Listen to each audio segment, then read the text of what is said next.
So what is going forward as to, and then what happens to those who aren't going to be able to go forward? Paramahamsa Yogananda talked about this too, where he would talk about the astral planets, where once a soul was moving on, they would move on to the astral planets. Of course, the Catholic religion talks about going into the heavenly realms.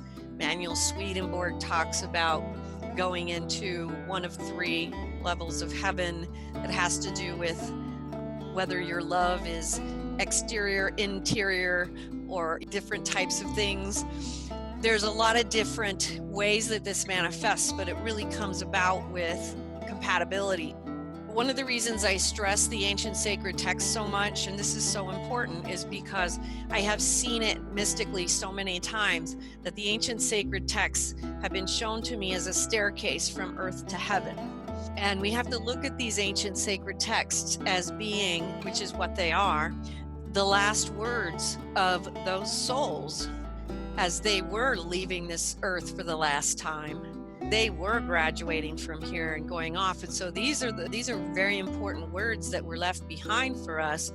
And when we put together all of these ancient sacred texts, we're literally compiling like this body of knowledge of what is the mystery here of what we have to achieve and attain. And throughout my journey, it's been a process of taking in these different knowledges that these different texts contain, and I'm led to which ones I need to study next and things like that. But what we're looking at is going to a higher, finer sphere. Realms 5 and above is where everything is light and above. Once you're in the light realms, you're looking at a place where love and light prevail, and it's just a matter of going to higher, finer frequencies as you go higher. Believe me, it's a very desirable place, and continuing to rise towards the higher and higher places is very desirable once you're there. There's a level of blessedness that is just so tangible.